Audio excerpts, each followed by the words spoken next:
মসজিদে উচ্চস্বরে আমিন বললে ইমাম বলেন ওনার তেলাওয়াতে সমস্যা হয়, এ বিষয়ে সমাজে বড় ধরনের সমস্যা, এখন আর ওই মসজিদে যাই না, এ বিষয়ে আপনার মতামত কি? কোনো নির্দিষ্ট মসজিদেই যেতে হবে এটা জরুরি নয়, তবে মসজিদে যেতে হবে, সম্ভব না হলে মসজিদ বানাতে হবে। নারী পুরুষ কি একই নিয়মে সালাত আদায় করবে না আলাদা নিয়ম? নারীদের জন্য কি আলাদা নবী পাঠানো হয়েছে নাকি? নারীদের নবীকে একটু জোরে বলেন, নারীদের নবীকে? তাহলে মোহাম্মদ সাল্লাল্লাহু আলাইহি ওয়াসাল্লাম যা করবে তা না শুধু পুরুষের জন্য সুন্নাত না নারীর জন্য সুন্নাত? জন্য সুন্নাত। যতক্ষণ উনি আলাদা করে বলে না দিচ্ছে যে নারীর জন্য এটা, ততক্ষণ উনি যা করবে তা নারীর জন্য সুন্নাত। সবাই বসেন, হইচই করিয়েন না, অনেক প্রশ্ন, উত্তরগুলো শুনে যান। আমার ছোট ভাই প্রত্যেক রাতে অনেক জোরে কাদাকাদি করে, নাস, ফালাক, ইখলাস, আয়াতুল কুরসি, সূরা বাকারার শেষ 2 আয়াত, সূরা ফাতিহা বারবার পড়ে ফু দিবেন সকালে সন্ধ্যায়। আল্লাহ তো কারো মুখাপেক্ষী নয়, তাহলে আরশ বহনকারী ফেরেশতার প্রয়োজন হয় কেন? আল্লাহ সুবহানাহু তাআলা সিস্টেম ছাড়া কাজ করেন না। আল্লাহ সুবহানাহু তাআলা যা ইচ্ছা তাই করতে পারেন, তারপরেও তিনি সিস্টেম ডেভেলপ করেন। তো আল্লাহ সুবহানাহু ওয়া তাআলা সিস্টেম ডেভেলপ করতে গিয়েই ফেরেশতা তৈরি করেছেন এবং ফেরেশতাদের মধ্যে অপারেশনাল সিস্টেম ভাগ করে দিয়েছেন, কার কি কাজ দায়িত্ব বন্টন করে দিয়েছেন, এবং সেইভাবে আল্লাহ সুবহানাহু ওয়া তাআলা পৃথিবী পরিচালনা করেন। রাসূল পুরাতন কবরে খেজুরের ডাল দিয়েছিল, নতুন কবরে দেই, এইটার ফজিলত রাসূল সাল্লাল্লাহু আলাইহি ওয়াসাল্লামের সাথে সীমাবদ্ধ। আমাদের জন্য উপকার হবে এই মর্মে কোনো দলিল পাওয়া যায় না। উপকারের রাস্তা দোয়া, কবরের শাস্তি থেকে মুক্তির দোয়া। আমাদের বিশ্বনবী মুহাম্মদ সাল্লাল্লাহু আলাইহি ওয়াসাল্লামের বিশ্বস্ত সাহাবী ছিলেন হযরত হুযায়ফা, ওনার সম্পর্কে জানতে চাই। আজকে কি জানতে গেলে 1 ঘন্টা বক্তব্য দিতে হবে। হুযায়ফা ইবনুল ইয়ামান সিররু রাসূলিল্লাহ সাল্লাল্লাহু আলাইহি ওয়াসাল্লাম, আল্লাহর নবীর গোয়েন্দা ডিপার্টমেন্টের প্রধান। কোন ধরনের লোকদের ধার দেওয়া যাবে? সত্যবাদী, ন্যায়পরায়ণ। কোরআন মাজিদ মুখস্থ করার পর ভুলে গেলে কি পাপ হবে? জি। কোনো ব্যক্তি 5 ওয়াক্ত সালাত আদায় করে অথচ সুদখোর, তাদের সঙ্গে টাকা অথবা নিত্য প্রয়োজনীয় জিনিস লেনদেন করা কি উচিত হবে? লেনদেন করা যেতে পারে, খাওয়া দাওয়া করা যাবে না। মৃত বাচ্চাকে নিয়ে যদি হজ করার স্বপ্ন দেখি, তাহলে কি মায়ের জন্য হজ করা ফরজ? যে আর একজনের হয়ে বদলি হজ করতে চায়, তার নিজের হজ আগে হতে হবে, না হলে বদলি হজ করতে পারবে না।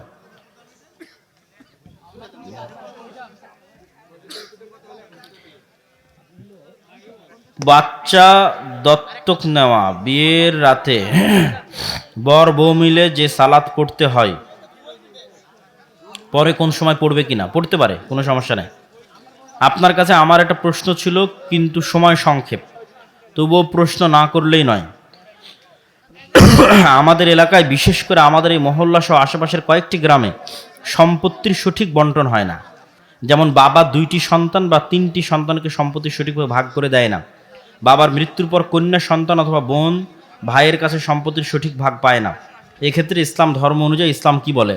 আজকের বক্তব্যতে বলেই দিলাম যে সম্পত্তির হিসেব বন্টন সঠিক না হলে ও গোলাম, মুক্তি সম্ভব নয়। ও হিন্দুদেরও গোলাম থাকবে, ইহুদিদেরও গোলাম থাকবে। আর যদি মনে করে বাংলাদেশকে হিন্দুদের গোলামি থেকে বাঁচাবে, তাহলে সত্যবাদী, ন্যায়পরায়ণ হতে হবে, নেতা হয়ে যাবে, হিন্দুদেরও নেতা হয়ে যাবে, ভারতেরও নেতা হয়ে যাবে, পাকিস্তানেরও নেতা হয়ে যাবে, সারা পৃথিবীর নেতা হয়ে যাবে। আর যদি মনে করে ধোকা দিবে, 2 নম্বরই করবে, গোলাম থাকবে, গোলাম।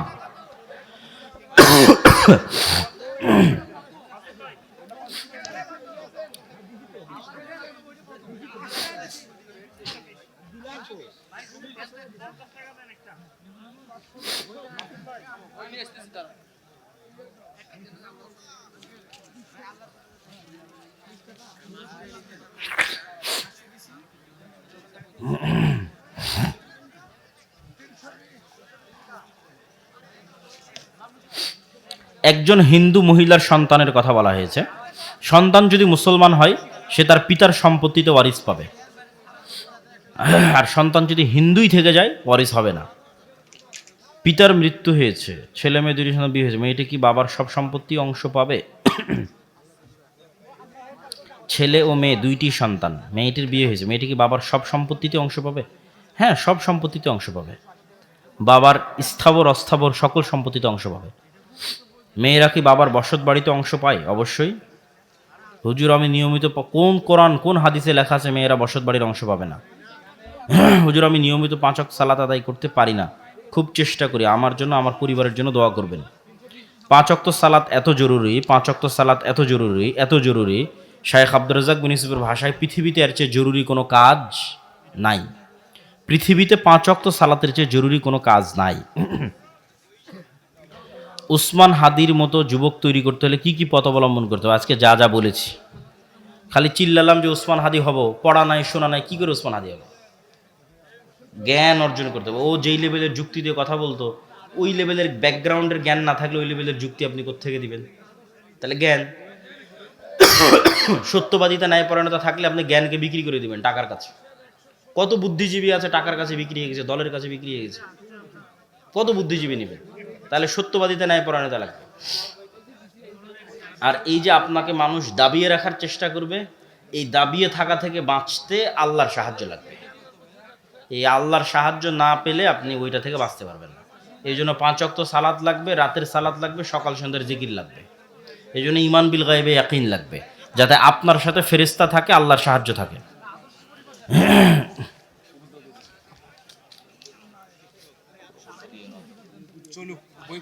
বিশাল প্রশ্ন, বাপরে বাপ। আমি এক মেয়ের সাথে 6-7 বছর ধরে রিলেশনে আছি। এখন আমার এবং মেয়ের বাবা মা আমাদের ব্যাপারটা মানবে না, তো আমি কি আল্লাহর কাছে দোয়া করে তাকে পেতে পারি?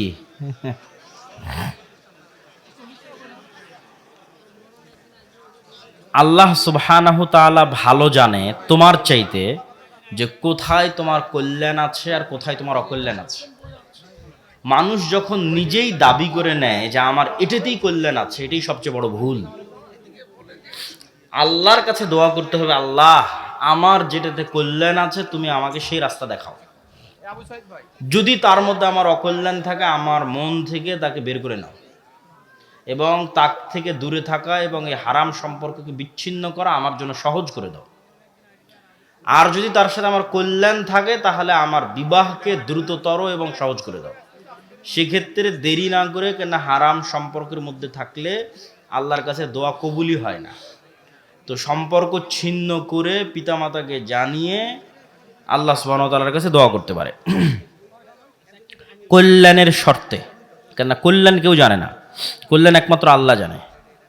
আল্লাহর কাছে কল্যাণ চাইতে হবে। বাড়িঘর উদ্বোধন করার জন্য 4 কিনারে 4টি কাঁসা ও নিশান হিসেবে লাল কাপড় টাঙ্গায়। 4 কিনার ও মাঝে আঙ্গিনায় একজন, মোট 5 জন আজান দেওয়ার পর ভোজের আয়োজন করা হয়। এগুলো কুসংস্কার। বাড়িতে যদি ঢুকতে চায়, বাড়ি যদি উদ্বোধন করতে চায়, 2 রাকাত সালাত দিয়ে উদ্বোধন করবে। এটাই 2 রাকাত সালাত দিয়ে বাড়ির চারপাশে নাস, ফালাক, ইখলাস, আয়াতুল কুরসি, সূরা বাকারা শেষ 2 আয়াত, সূরা ফাতিহা এগুলো পড়ে ফু দিবে, বাড়িতে সালাম দিয়ে প্রবেশ করবে। এগুলোই উদ্বোধন। মানুষ মারা গেলে বাড়ি শুদ্ধ করার জন্য এতদিন যাবৎ খাবার আয়োজন করা হয়। এগুলো সব কুসংস্কার, হিন্দুয়ানি সংস্কৃতি, বেদাত। ইসলামী আন্দোলন নারীদের জন্য ফরজ কি না? নারীদের জন্য ফরজ হচ্ছে খালিদ ইবনুল ওয়ালিদ, আমর ইবনুল আস, ওমর ইবনুল খাত্তাব, তারেক বিন জিয়াদ, মোহাম্মদ বিন কাসেম, এদের মতো সন্তান তৈরি করা। ঠিক আছে, এটা হলো ফরজ। মা যত পর্দাশীলা হবে, যত পরহেজগার তাকওয়াবান হবে, সন্তান তত বীর বিক্রম মুজাহিদ হবে, সাহসী হবে, দিনের জন্য কাজ করবে। এক সালাহুদ্দিন আইয়ুবী মুসলিম উম্মার যা উপকার করেছে, 1,00,000 কোটি মা রাস্তায় কাজ করে সে উপকার করতে পারবে না। কিন্তু সালাহুদ্দিন আইয়ুবীর মা যেমন ঘরে বসে সন্তান তৈরি করেছে, একজন মাও যদি ঘরে বসে একটা এরকম সালাহুদ্দিন আইয়ুবী দিতে পারে, ওটাই জাতিকে মুক্তি দিবে। নবজাতকের চুল কখন কাটতে হবে? এই জন্য ইহুদি খ্রিস্টানরা যেন আমাদের মধ্যে এরকম নেতা তৈরি না হয়, তার আর একটা প্রজেক্ট হচ্ছে মেয়েদেরকে বেহায়া করে দেওয়া। মেয়েরা যদি বেহায়া বেপর্দা বেলেল্লাপনায় যায় তো প্রজন্মই নষ্ট। কে আবার গোলামি থেকে আজাদ হওয়ার দাওয়াত দিবে? কেউ দিবে না, প্রজন্ম শেষ হয়ে যাবে। জি জি জি, বলেন বলেন। সম্মানিত উপস্থিতি, আমাদের মহিলা প্যান্ডেলে একটা ছোট বাচ্চা আছে, সে শুধু কান্নাকাটি করতেছে, তার বাবার নাম বলতেছে মধু। আপনাদের কারো যদি সন্তান ওখানে থাকে, আপনারা খুঁজে ওখান থেকে নিয়ে যান।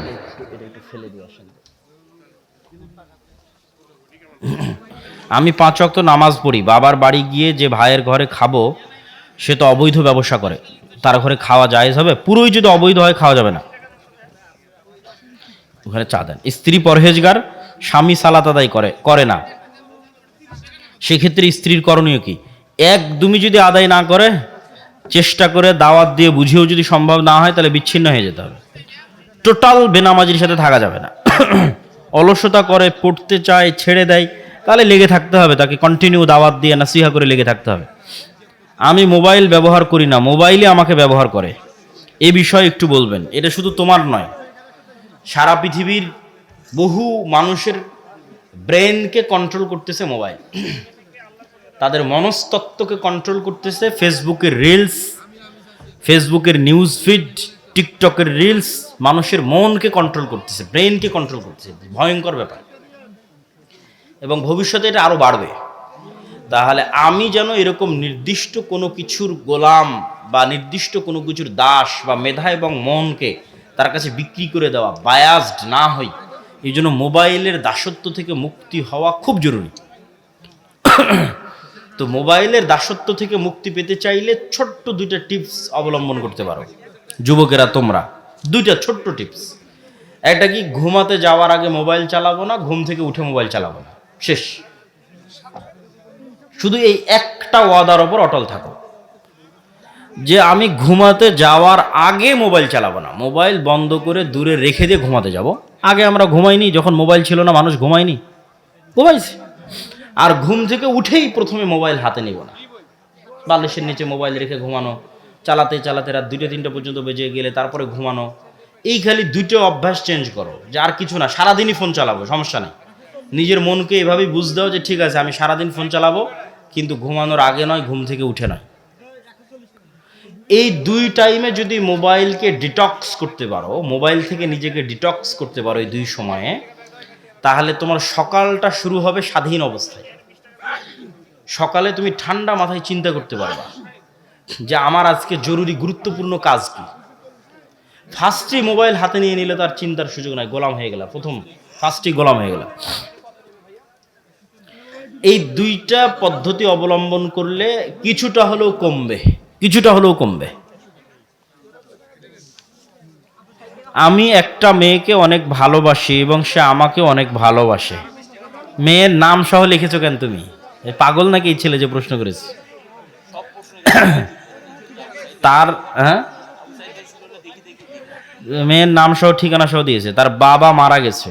এখন এই সম্পর্ক তার মা মেনে না নেওয়ায় তাকে এক বুড়া বেটার সাথে বিবাহ দিতে চাইছে। এই অবস্থা আমার করণীয় কি? ঠিক আছে, আচ্ছা, এটার উত্তর হচ্ছে বাবা, মেয়ের পিতা যদি না থাকে তাহলে মেয়ের অভিভাবক মেয়ের দাদা, মেয়ের দাদা যদি না থাকে মেয়ের অভিভাবক মেয়ের চাচা, মেয়ের চাচা যদি না থাকে মেয়ের অভিভাবক মেয়ের ভাই, মেয়ের বাপও নাই, চাচাও নাই, দাদাও নাই, ভাইও নাই, তাহলে মেয়ের অভিভাবক এলাকার চেয়ারম্যান মেম্বার, মসজিদের ইমাম। তাহলে তুমি অভিভাবকদের মাধ্যমে আগানোর চেষ্টা করো। অভিভাবক যদি রাজি না হয় বিবাহ বাতিল হবে, আর তখন মনে করতে হবে এর মধ্যেই কল্যাণ আছে। পৃথিবীতে কারো জন্য কারো জীবন থেমে থাকে না, কারো জন্যই কারো জীবন থেমে থাকে না, কারো জন্যই কারো লাইফ থেমে থাকে না। এটা অত্যন্ত ছোট্ট একটা জীবন। মৃত্যুর পর কিয়ামতে গেলে মনে হবে আমি 1 ঘন্টা দুনিয়াতে ছিলাম, আর দুনিয়ার সকল কষ্ট জান্নাতে যাওয়ার পর মনে হবে যে আমি কোনো কষ্টই করিনি, আর দুনিয়ার সকল আরাম জাহান্নামে যাওয়ার পর মনে হবে আমি জীবনে আরামেই ছিলাম না। তাহলে মাত্র 1 ঘন্টা সময় পার করা, 1 সেকেন্ড সময় পার করা কঠিন কিছু নয়। পুরো জীবনটা 1 সেকেন্ডের মতো। ওই যে মুরব্বী বাবার বয়স যদি 70 হয়, ওনার কাছে মনে হবে যে উনি সেই দিন স্কুলে গেছিল, প্রাইমারি স্কুলে, একদিনও হয়নি, 5 দিনও হয়নি, আজ ওনার বয়স 70 হয়ে গেছে। এটাই পৃথিবী। তাহলে time is the best healer. সময় সবচেয়ে বড় হত্যাকারী, সময় সবচেয়ে বড় আরামদায়ক, প্রশান্তিদায়ক। সকল ব্যথা, সকল দুঃখ, সকল কষ্ট সময় একাই দূর করতে পারে। তাহলে সময় যেতে দিতে হবে। আজ যেটা মনে হচ্ছে খুব ভালো, কাল সেটা মনে হবে খুব খারাপ। আজ যেটা মনে হচ্ছে খুব খারাপ, কাল সেটা মনে হবে খুব ভালো। হুটহাট তাড়াহুড়ার সিদ্ধান্ত মানুষকে আফসোসের রাস্তায় নিয়ে যায়। হুট করে বললো আত্মহত্যা করে দিলাম, ওটাও আফসোস। হুট করে বললো না এটা করে ফেলে দেবো, সেটাও আফসোস। ধীর স্থির হও, নিজেকে আল্লাহর হাতে ছেড়ে দাও। নিজের তাকদীর, নিজের ফায়সালা, নিজের সিদ্ধান্ত আল্লাহর হাতে ছেড়ে দাও। আল্লাহ তোমার জন্য যেটা কল্যাণকর মনে করে তিনি সেটা তোমার জন্য করবে। আর তুমি কাজের কাজে সময় দাও, কাজের কাজে ফোকাস দাও। না হলে জ্ঞান অর্জন করলা না, বই পুস্তক পড়লা না, তারপরে শিক্ষার পিছনে সময় দিলা না, নিজের গার্লফ্রেন্ড বয়ফ্রেন্ডের পিছনে সময় দিলা, দিয়ে ধরো জোর করে পালিয়ে তাকে বিয়েও করলা। আল্লাহে আল্লাহর কসম করে বলতেছি, আল্লাহে আল্লাহর কসম করে বলতেছি, দুনিয়াতে যখন তোমার উপার্জন করার আর কোনো রাস্তা থাকবে না, তখন মনে হবে যে এই বিবাহ এবং এই জীবন বিভীষিকাময়। তখন দেখা যাবে স্বামী স্ত্রী দুইজন মিলে ফাঁসি দিয়েছে, গলায় দড়ি দিয়েছে। ভালোবাসা তখন আর টিকবে না। তাহলে যেটা আসল, যেটা প্রকৃত, সেটা হচ্ছে নিজেকে যোগ্য করা, নিজের পিছনে ইনভেস্ট করা, নিজের জ্ঞানের পিছনে ইনভেস্ট করা। অন্যের পিছনে সময় ইনভেস্ট করে কোনো লাভ নাই, শুধু ধোঁকা, মরিচিকা। নিজের ডেভেলপমেন্টের পিছনে ইনভেস্ট করো, তোমার জীবন সহজতর হবে। বিবাহ করলেও শান্তিময় জীবন যাপন করতে পারবা। বিদাত কোনো শয়তানের কাছে অধিক প্রিয়। একজন প্রকৃত মুসলিমের ভিতরে কি কি গুণ থাকা উচিত? আজকে যেগুলো বলেছি এগুলোই তো আসল গুণ। নারীর সালাতে কি জোরে আমিন বলবেন? আস্তে। পুরুষ যদি আশেপাশে না থাকে জোরেই বলবে। নারীরা মসজিদে সালাত আদায় করতে পারবে, যেতে পারবে, জরুরি নয়। জরুরি হচ্ছে ঈদের সালাতে যাওয়া, জুমার দিন যাওয়া ভালো, 5 ওয়াক্ত সালাত বাড়িতে পড়া ভালো, তবে যেতে চাইলে যেতে পারে। হুজুর, আমি যত ইতিহাস জানতে পেরেছি, যেখানে দেখেছি যে ইউরোপ এবং আমেরিকা সব সাম্রাজ্যবাদ এশিয়া আফ্রিকার মানুষদের, বিশেষ করে মুসলিমদের কীভাবে শোষণ করছে, তারা নির্যাতিত হয়েছে। সিরিয়া, ইরাক, ইয়েমেন সহ বিভিন্ন দেশকে তারা দেউলিয়া বানিয়ে দিয়েছে। আর মুসলিমদের বিরুদ্ধে ভাষণ, অনেক লম্বা প্রশ্ন। ফিলিস্তিন, আরাকান, কাশ্মীর, এত লম্বা প্রশ্ন বাবা, এটা পড়াই যাবে না। ইলুমিনাতি, মোসাদ, 2 আজান দেওয়া কি বেদাত? 2 আজান দেওয়া কি বেদাত? এটার উত্তর হচ্ছে, আমি যেভাবে উত্তর দিই, আমার মতো করে উত্তর দিই।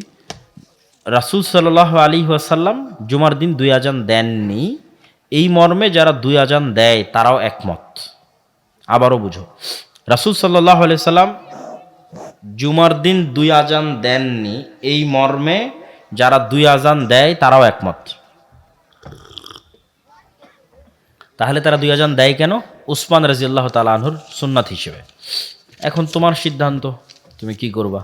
আমরা রাসূল সাল্লাল্লাহু আলাইহি ওয়াসাল্লামের সিদ্ধান্তকে প্রাধান্য দেওয়াকে পছন্দ মনে করি। বেগম রোকেয়া নারী জাতিকে বাহিরে বের করেছে, বেপর্যায় চলতে সাহায্য করেছে, তাকে কেন নারী জাগরণের অগ্রদূত বলা হয়? এটাই তো ন্যারেটিভ, যেটা ওসমান হাদি বলতো, যে আমি এমপি হইতে পারি আর না হইতে পারি, আমি ন্যারেটিভ তৈরি করতে চাই, বয়ান তৈরি করতে চাই, যে বয়ানে পরবর্তীতে অন্যরা রাজনীতি করবে। এই যে একটা বয়ান, যে বেগম রোকেয়া নারী জাগরণের অগ্রদূত, এটা একটা বয়ান। এটা কারা তৈরি করেছে? এটা প্রথম আলো তৈরি করেছে, ডেইলি স্টার তৈরি করেছে। এটা একটা বয়ান। তাহলে তোমারও এরকম প্রতিষ্ঠান লাগবে যারা তোমার পক্ষে বয়ান তৈরি করবে, তোমার পক্ষে পলিটিক্যাল, রাজনৈতিক বয়ান তৈরি করবে। যতক্ষণ তুমি বয়ান তৈরি করতে না পারবা, ন্যারেটিভ তৈরি করতে না পারবা, ততক্ষণ পলিটিক্স করতে পারবা না। যেমন ভারত চায় বাংলাদেশের রাজনৈতিক বয়ান হোক মুক্তিযোদ্ধা বনাম রাজাকার। এটা হচ্ছে ভারতের নির্ধারিত ফ্রেম, এটা হচ্ছে ভারতীয় বয়ান বাংলাদেশকে বিভক্ত করার। পৃথিবীর কোনো দেশে জয় পরাজয়ের পর আর আলাদা করা হয় না কাউকে। ধরো মুহাম্মদ সাল্লাল্লাহু আলাইহি ওয়াসাল্লাম মক্কা বিজয় করলো, মক্কা বিজয় করার পর যদি বলে এই আবু সুফিয়ানের ছেলেরা আর যারা মক্কায় আমার বিরুদ্ধে যুদ্ধ করতো এরা সব রাজাকার, এদেরকে কোনো পদ দেওয়া যাবে না, এদেরকে কোনো দায়িত্ব দেওয়া যাবে না, কেন এরা রাজাকার, এরা তো আগে থেকে রাসূলের বিরুদ্ধে ছিল। তাহলে একটা রাষ্ট্র প্রথমেই ভেঙে যায়, একটা রাষ্ট্রের মধ্যে প্রথমেই বিভেদ তৈরি হয়ে গেল। মুহাম্মদ সাল্লাল্লাহু আলাইহি ওয়াসাল্লাম কি নেতৃত্ব দিবে, কি রাষ্ট্র তৈরি করবে? উনি তো আগেই ওনার জনগণকে ভাগ করে দিচ্ছে, যারা আমার সাথে মদিনায় ছিল ওদেরকে সব ক্ষমতা দিব, আর যারা আমার সাথে মদিনায় ছিল না, যারা মক্কায় আমার বিরোধিতা করেছে এদেরকে দিব না। বরং রাসূল সাল্লাল্লাহু আলাইহি ওয়াসাল্লাম কি করেছে তোমরা জানো? রাষ্ট্র পরিচালনার ট্রিক্স, রাষ্ট্র গড়তে চাইলে এটা করাই লাগবে, কোনো রাস্তা নেই। রাসূল সাল্লাল্লাহু আলাইহি সাল্লাম মক্কা বিজয়ের পর হুনাইনের যুদ্ধে বিজয়ী হয়ে যত গনিমতের মাল ছিল আল্লাহর ওয়াস্তে সব গনিমতের মাল, 90% গনিমতের মাল, 80% গনিমতের মাল মক্কার নতুন মুসলিমদের দিয়ে দিয়েছে। মানে তোমাদের ভাষায় যদি বলি তাহলে রাজাকারদের দিয়ে দিয়েছে। তো এখন যারা মুক্তিযোদ্ধা, মানে যারা আগে থেকে ইসলামকে ধরে রেখেছে, এদের তো মন খারাপ। তখন রাসূলুল্লাহ সাল্লাল্লাহু আলাইহি ওয়াসাল্লাম আনসারী এবং মুহাজির এই দুই সাহাবী তাদের সামনে দাঁড়িয়ে বিশাল ভাষণ দিল। বলল, মক্কার নতুন মুসলিমরা নিয়ে যাচ্ছে সকল সম্পদ গনিমতের মালের, আর তোমরা আনসারী আর মুহাজিররা নিয়ে যাচ্ছ আল্লাহর নবীকে তোমাদের বাড়িতে, তোমাদের মদিনায়। বলেন আল্লাহু আকবার।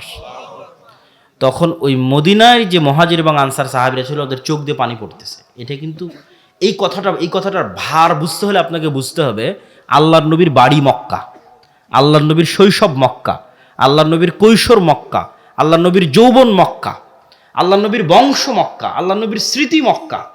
তাহলে মক্কা বিজয়ের পর মন কি চায় না যে আমি মক্কায় থাকি? কোন মানুষ নাই যার মন চাইবে না যে আমি মক্কায় থাকি?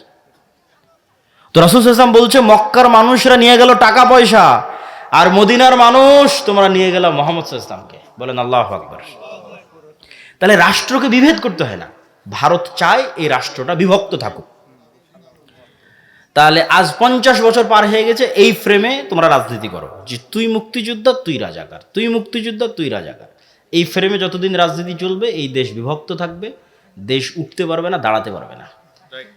আফগানিস্তানে যখন তালেবানরা দেশ বিজয় করলো, ওদের বিরুদ্ধে যত যোদ্ধা ছিল ওদের বিরুদ্ধে যুদ্ধ করেছে। সবকে বললো, তোমরা যদি ক্ষমা চেয়ে মাপ চেয়ে আমাদের সাথে কাজ করো, তোমাদের সবাইকে নিজ নিজ পদে বহাল রাখা হবে।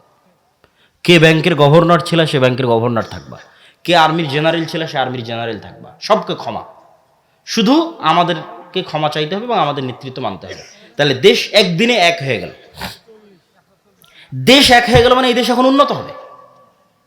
এটাকে বলা হয় রিকনসিলিয়েশন, ক্ষমা। এই ক্ষমা বাংলাদেশের যে পক্ষই রাজনীতি করুক না কেন তাকে রিকনসিলিয়েশনটা করতে হবে, যে পক্ষই ক্ষমতায় আসুক না কেন। এক পক্ষ আর এক পক্ষকে মারতে থাকবে, ধরতে থাকবে, দেশ সামনে আগাবে না। তো ওই যে বয়ান, তো তুমি বাংলাদেশে কোন বয়ান তৈরি করতেছো? এই বয়ান তৈরি করার ক্ষমতার মতো তোমার প্রতিষ্ঠান আছে কিনা? তুমি গিয়ে ডেইলি স্টার, প্রথম আলোর ওখানে মারামারি ভাঙচুর করে ফেললা, এই মারামারি ভাঙচুরে তাদের বয়ান আরও শক্তিশালী হলো। এখন প্রতিদিন ওরা প্রোগ্রাম করতেছে এই এক ভাঙ্গা হারমোনিয়াম নিয়ে, আর তোমার ভাই মরে গেছে ওটা নিয়েও তুমি কিছু করতে পারতেছ না। এটাই ন্যারেটিভ। তাহলে তোমাকে ওই রকম স্ট্রং প্রতিষ্ঠান লাগবে, যে স্ট্রং প্রতিষ্ঠান তোমার ন্যারেটিভকে ধারণ করবে, তোমার ন্যারেটিভকে সামনের দিকে এগিয়ে নিয়ে যাবে। তো এই জন্য বেগম রোকেয়া নারী জাগরণের অগ্রদূত না নারী অধপতনের অগ্রদূত, এই বয়ান বাংলাদেশের মুসলমানেরা নির্ধারণ করবে এরকম শক্তি বাংলাদেশের মুসলমানদের নাই। তাহলে এই বয়ান ভাঙতে হলে তোমাকে ওই রকম প্রতিষ্ঠান লাগবে। তো ঠিক আছে, আমরা আমাদের কোনটা ছিল এটা এটা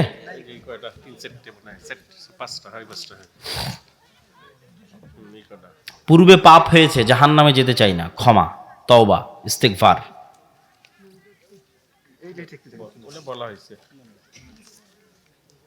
পিতার সম্পত্তিটা বলেছি। মসজিদ অনেক সালাত আদায় করে এবং অনেকে করতে চায় না। মতভেদের কারণে কাউকে কাফের বা থামেন, শুনতেছি আপনার কাছেই শুনতেছি। মতভেদের কারণে কাউকে কাফের বা ফাসেক বলা কতটা শরীয়ত সম্মত? না জেনে বলা যাবে না। যদি কোনো মুসলমান রাজনৈতিক দল এমন একটি দল বা সংস্থার সাথে ঐক্য বা জোট গঠন করে যার কোনো ইসলাম শরীয়তের বিরোধী, ইসলাম দেশে তার বিচার কি হবে? ওয়া তাআউনু আলাল বিররি ওয়াত তাকওয়া ওয়া তাআউনু আলাল ইসমি ওয়াল উদওয়ান। সৎ কাজে সহযোগিতা করো, অসৎ কাজে সহযোগিতা করবে না। আপনি আপনার ফ্যামিলি সহ কোথায় থাকেন একটু জানাবেন। রাজশাহীতে আমরা বেশিরভাগ থাকি, কখনো কখনো ঢাকায়। যেখানেই থাকি জামিয়া সালাফিয়ায়, রূপগঞ্জ নারায়ণগঞ্জে জামিয়া সালাফিয়া অথবা রাজশাহীর জামিয়া সালাফিয়া। মৃত ব্যক্তির নামে কোরআন খতম কুসংস্কার, বেদাত। যতক্ষণ জীবিত ততক্ষণ কাজে দেবে, মরে গেলে আর কাজে দেবে না। মরে গেলে দোয়া কাজে দিবে, দান কাজে দেবে। দোয়া দান, দোয়া দান। আর তার নামে হজ করতে পারো। আমাদের আশা ইচ্ছা যে আপনার একটি প্রতিষ্ঠান পীরগঞ্জ কিংবা রংপুর জেলার মধ্যে হবে। আল্লাহ তোমার এই চাওয়াকে কবুল করুক, আল্লাহুম্মা আমিন। জি, এটা পড়তেছি। পিতা তার সমস্ত সম্পত্তি তার ছেলেদের নামে দিয়ে মৃত্যুবরণ করেছে। ছেলেরা সে সম্পত্তি নিজেরা নির্দ্বিধায় ভোগ করছে। ওই পিতার মেয়ে আছে না, হ্যাঁ, মেয়েদেরকে দিতে হবে, না হলে এটার জন্য পিতাও জাহান্নামে যাবে, ছেলেরাও জাহান্নামে যাবে। ছেলেরা যদি চায় তার বাপকে জাহান্নাম থেকে বাঁচাবে, তার বাপের কবরের আযাব এখন বন্ধ হোক, তাহলে এখনই তওবা ইস্তেগফার করে সম্পত্তি বোনকে দিয়ে দিতে হবে। এখন 24 ঘন্টা পার হওয়া যাবে না। সুবহানাকা আল্লাহুম্মা বিহামদিকা, সবাই বলেন সুবহানাকা আল্লাহুম্মা বিহামদিকা আশহাদু আল্লা ইলাহা, এবং উঁচু স্বরে কান্নাকাটি, ঠিক আছে। এই কারণগুলোর কারণে রাসূল সাল্লাল্লাহু আলাইহি ওয়াসাল্লাম মেয়েদেরকে কবর জিয়ারত করতে অনুৎসাহিত করেছেন, জানাজার সালাতে অংশগ্রহণ করতে অনুৎসাহিত করা হয়েছে। তবে মেয়েরা কবর জিয়ারত করতে পারবে না এ কথাও ভুল, মেয়েরা জানাজার সালাতে অংশগ্রহণ করতে পারবে না এ কথাও ভুল। আনুষ্ঠানিকতার দরকার নাই যে হ্যাঁ মেয়েদের জন্য জানাজার সালাতের আজ থেকে সারা বাংলাদেশে ব্যবস্থা করা হোক, এরকমের দরকার নেই। যদি কেউ মনে করে যে সে ছেলেদের সাথে জানাজার সালাতে অংশগ্রহণ করবে এবং করার মতো এরকম ব্যবস্থা আছে, করতে পারে। মসজিদে নববীতে প্রতিনিয়ত, মক্কার হারামে প্রতিনিয়ত মেয়েরাও জানাজার সালাতে অংশগ্রহণ করতেছে।